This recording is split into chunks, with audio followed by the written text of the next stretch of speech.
একটা দেশের রাষ্ট্র যদি এবং রাজনৈতিক ব্যবস্থা যদি তার জনগোষ্ঠীকে ঐক্যবদ্ধ রাখতে না পারে, যেটা তার প্রধান কাজ, জনগণের মধ্যে নানান পার্থক্য দ্বন্দ্ব আছে, তার মীমাংসা ঘটানো এবং তাকে ঐক্যবদ্ধ রাখা, এটা হচ্ছে রাষ্ট্রের প্রধান পারপাস। এই ঐক্যবদ্ধ রাখার কাজটি যদি রাষ্ট্র করতে না পারে, রাষ্ট্র যদি জনগণকে তার ব্যবস্থার বাইরে ছুড়ে ফেলে দেয়, যেমনটা শেখ হাসিনা তার ফ্যাসিস্ট ব্যবস্থার মধ্যে দিয়ে বেশিরভাগ মানুষকে বাইরে ছুড়ে ফেলে দিয়েছিল, তাদের নাগরিক অস্তিত্বটুকুই আর রাখেনি, ভোট দেওয়ার অধিকার রাখেনি। শুধু তাই নয়, একেবারে গুম খুন, মানে এখন জীবনের অধিকারটাও কেড়ে নিয়েছিল। সেই জায়গা থেকে এই রাষ্ট্র তার নিজের যে কাজ, জনগণকে ঐক্যবদ্ধ রাখা, সেটা করার ক্ষমতা হারিয়ে ফেলেছিল, ফলে তার ভায়াবিলিটি হারিয়ে ফেলেছে।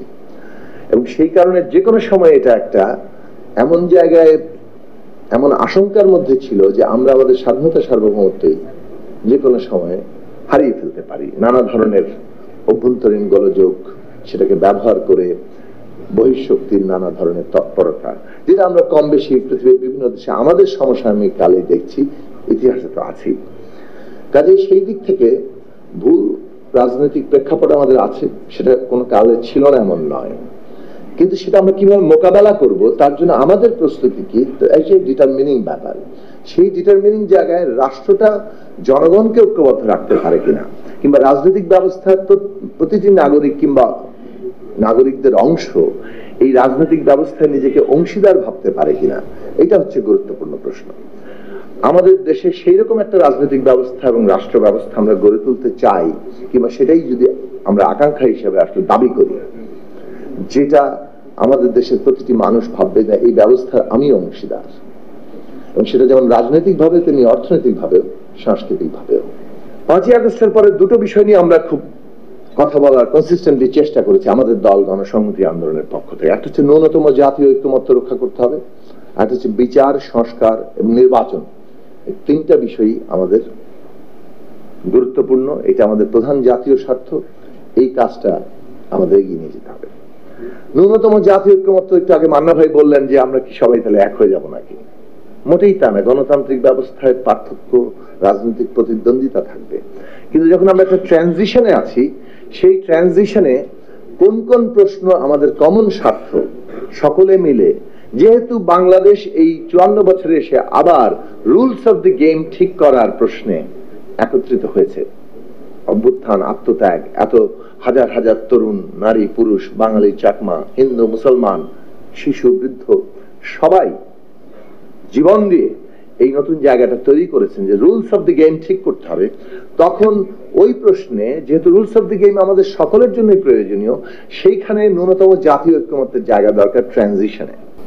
আপনি 106 নিজেই একটা এমন একটা অনুচ্ছেদ যেখানে এমন পরিস্থিতির উদ্ভব হবে যা সংবিধানের লিখিত অবস্থা দিয়ে আর ব্যাখ্যা করা যায় না। ওই বিশেষ পরিস্থিতি, বিশেষ বাস্তবতা, যাকে বলে ডক্ট্রিন অফ নেসেসিটি, সেইটা করার জন্য সেটা 106 অনুচ্ছেদ করা হয়েছে। তার মানে 106 হচ্ছে সংবিধানের লিখিত অবস্থার বাইরের পরিস্থিতি, কিন্তু আবার সেইটাকেও ব্যাখ্যা করা যায় সংবিধানের ভেতর থেকেই।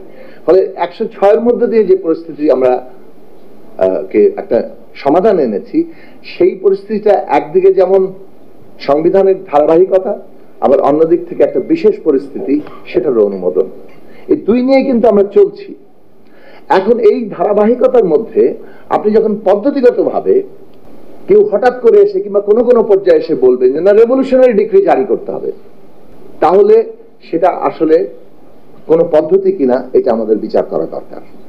বিপ্লবের ক্ষেত্রে, অন্তত ধ্রুপদী বিপ্লবগুলো আমরা দেখেছি, অনেকগুলো শর্ত আছে বিপ্লবের সঙ্গে, কিন্তু একটা জিনিস এখানে প্রাসঙ্গিক, যে একটা ডিটারমিনিং কিংবা লিডিং ফোর্স যারা ভবিতব্যটাকে ডিফাইন করে, নেতৃত্ব দেয় অথবা সেটাকে বাস্তবায়ন করে, এরকম কোন লিডিং ফোর্স, নেতৃস্থানীয় শক্তি পুরো বাংলাদেশের উপর কর্তৃত্ব করেছে, এইরকম বাস্তবতা এমনকি অভ্যুত্থানের অংশীদারদের মধ্যে ছিল না। আবার অভ্যুত্থান পরবর্তী অবস্থায় তৈরি হয়নি। অভ্যুত্থান ছিল সকলের সমষ্টিগত জায়গা, রাজনৈতিক দল, শ্রেণী পেশা, আমাদের ছাত্র তরুণরা অগ্রণী জায়গায় ছিল, এবং সবশেষে জনগণ, যারা রাজনৈতিক দলের বাইরে যখন যুক্ত হয়, জীবন দেওয়ার জন্য প্রস্তুত হয়, তো এরকম একটা অভ্যুত্থান পরিস্থিতি তৈরি হয়। এর মধ্যে দিয়ে একটা নেতৃস্থানীয় শক্তি তৈরি হয়ে গেছে যারা পুরো কোর্সকে ডিটারমিন করবে, এইরকম কোন অবস্থা কেউ নেয়নি। এমনকি বিএনপি বড় দল হিসেবে তারা সেটা নেওয়ার ওইভাবে চেষ্টা করেনি, অন্তত খুব দৃশ্যমান ভাবে। তাহলে যেটা দাঁড়িয়েছিল যে আমরা রাজনৈতিক উত্তরণটা পদ্ধতিগত দিক থেকে যেহেতু আমাদের মধ্যে মতপার্থক্য থাকবে আছে, সে কারণে আমরা সেটা কনসেনসাসের ভিত্তিতে, সমঝোতা কিংবা ঐকমত্যের ভিত্তিতে নিয়ে যাব, এবং সেটা আমরা সবাই মেনে নিয়েছি। সংস্কার আমাদের কনসেনসাস, তার জন্য সংস্কার কমিশন গঠিত হয়েছে এবং সেইখানে প্রস্তাব এসছে এবং আমরা সেই প্রক্রিয়াকে সফল করার জন্য আমরা আলোচনা করছি, যুক্ত আছি। তো কনসেনসাসের পদ্ধতিকে বাইপাস করে কেউ যদি ডিক্রির জায়গা নিয়ে আসেন তাহলে সেইটা কনসেনসাসকে ভেঙে দেয় এবং সেই কারণেই সংঘাতের ঝুঁকি তৈরি করে। অনেকেই প্রস্তাব দিয়েছেন প্রায় সোভিয়েত বিপ্লবী কায়দায় যে একটা প্রভিশনাল কনস্টিটিউশনাল অর্ডার তৈরি করতে হবে। আপনি সাংবিধানিক ধারাবাহিকতা রক্ষা করে কিভাবে প্রভিশনাল কনস্টিটিউশনাল অর্ডার করেন? তার মানে আপনি ডিক্রির কথা বলছেন, আপনি এক্সিস্টিং সিস্টেমকে নাই করে দিতে চাইছেন। সেটা কি সবাই কনসেনসাসে একমত হয়েছে? ভালো পদ্ধতি হতে পারে, কিন্তু সেটা যেহেতু সবাই একমত হচ্ছে না, কনসেনসাসে আসছে না, রাজনৈতিক দলই কেবল না, রাষ্ট্র, প্রতিষ্ঠান, দেশের জনগণ, তখন আপনার কনস্টিটিউয়েন্ট পাওয়ার, যেটাকে বলে জনগণের গঠন করার ক্ষমতা, যে কোনো জিনিস প্রতিষ্ঠা করার ক্ষমতা, সেটা জনগণের বাই ডিফল্ট আছে, জনগণই একমাত্র সেটার কেন্দ্র। কিন্তু জনগণের এই যে কনস্টিটিউয়েন্ট পাওয়ার, সেটা আইদার একটা রেভলিউশনারি কিংবা ওই অথরিটি দিয়ে কার্যকর হবে, আর না হয় সেটা নির্বাচনের মধ্যে দিয়ে কার্যকর হবে। আপনি কার্যকর করার পদ্ধতিটা কি আমাকে বলেন?